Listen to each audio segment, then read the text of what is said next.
Vous êtes en compagnie de Badra Landa. Je vais vous raconter aujourd'hui l'un de mes rêves pieux. La parabole du semeur. Lors de mon dernier rêve, que j'avais, rappelez-vous, appelé le bouquet final, j'avais été, comme vous le savez, énormément comblée, car ce rêve m'avait conduite à une extrême proximité de mon Créateur et à son agrément, pour ainsi dire, à l'excellence. C'est là que j'ai réellement pris la décision de publier mon livre pour vous, mes frères et sœurs en Dieu. Puisse Dieu vous combler de sa grâce et de ses bienfaits. Pourtant, je vous avouerai qu'au moment de passer véritablement à l'action, j'ai encore beaucoup douté. Non pas de Dieu, évidemment, mais des hommes, de mes futurs lecteurs. Allaient-ils me croire? Comment allaient-ils réagir à mon message?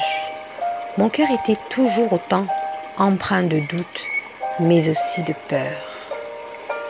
C'est quelques jours après ce déroutant questionnement que je fis un nouveau rêve, aussi beau que ceux qui avaient précédé.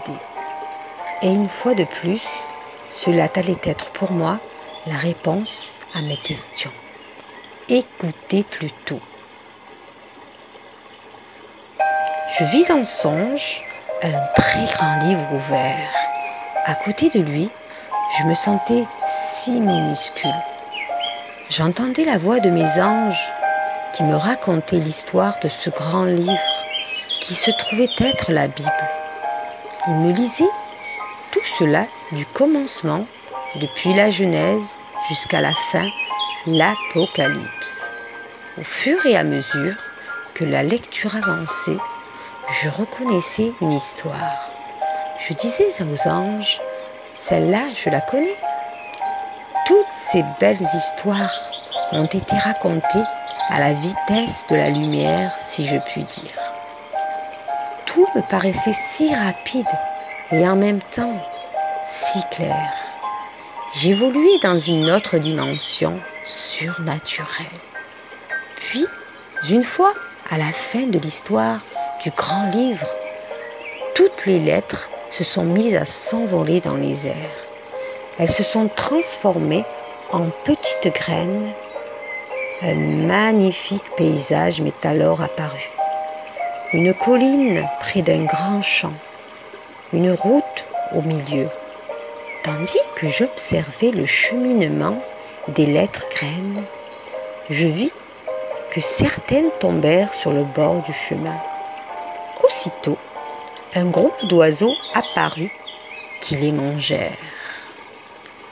D'autres graines atterrissèrent sur des brindilles d'herbe séchées, dans les broussailles, et d'autres dans les cailloux qui se trouvaient au bord du chemin. Quelques graines vinrent se poser enfin au beau milieu du champ, sur de la bonne terre fertile. Curieuse, je demandais à mes anges ce que cela voulait dire et pourquoi me raconter tout cela.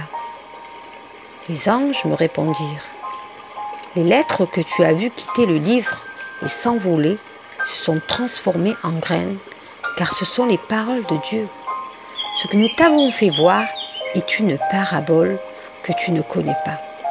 Tu la trouveras dans la Bible. » Tout de suite après, nous nous sommes retrouvés tout à coup à l'intérieur d'un grand tunnel de verre lumineux et transparent, comme suspendu dans les airs.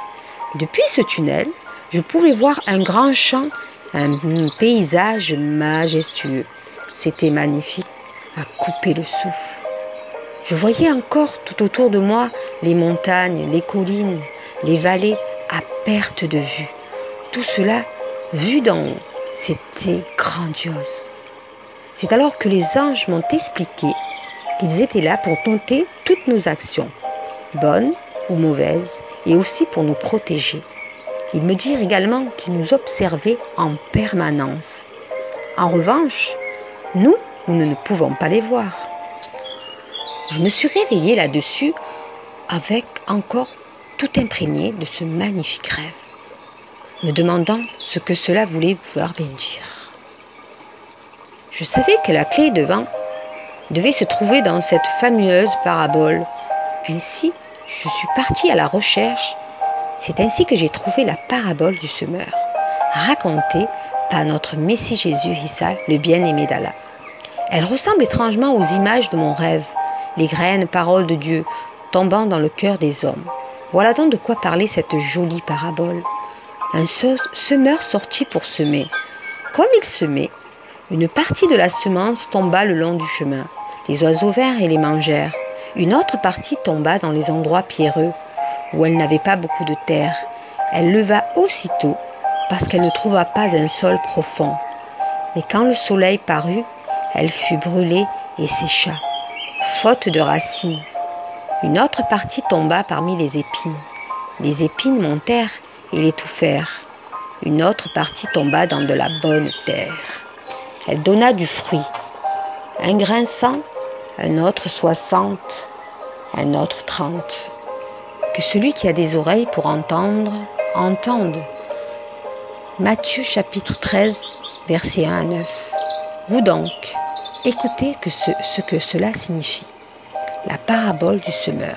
Lorsqu'un homme écoute la parole du royaume et ne la comprend pas, le malin vient et enlève ce qui a été semé dans le cœur de cet homme. Et celui qui a reçu la semence le long du chemin, celui qui a reçu la semence dans les endroits pierreux, c'est celui qui entend la parole, la reçoit aussitôt avec joie. Mais il n'a pas de racine en lui-même, il manque de persistance. Et dès que survient une tribulation ou une persécution à cause de la parole, il trouve une occasion de chute. Celui qui a reçu la semence parmi les épines, c'est celui qui entend la parole, mais en qui les soucis du siècle de la séduction des richesses étouffent cette parole et la rendent infructueuse. Celui qui a reçu la semence dans la bonne terre, c'est celui qui entend la parole et la comprend. Elle porte ses fruits. Un grain en donne 100, un autre 60 et un autre 30. Matthieu chapitre 13, versets 18 à 23. Il est intéressant de noter qu'on retrouve aussi cette parabole dans le Coran, sourate 48, verset 29. Mohammed est le messager d'Allah, et ceux qui sont avec lui sont durs envers les mécréants, miséricordieux entre eux. Tu les vois inclinés, prosternés, recherchant d'Allah grâce et agrément. Leurs visages sont marqués par la trace laissée par la prosternation. Telle est leur image dans la Torah et l'image que l'on donne d'eux dans l'Évangile.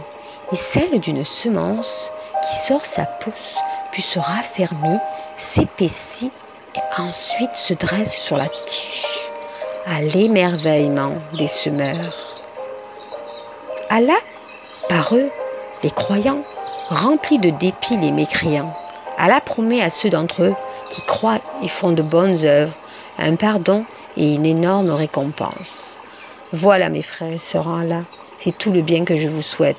Que la parole d'Allah germe en vous et porte ses fruits, comme il a été raconté dans cette très belle parabole. Que Dieu vous guide et vous accompagne, Inch'Allah, vers son paradis. N'oubliez pas de vous abonner à ma chaîne YouTube pour partager encore de bons moments agréables avec moi. Merci et à bientôt.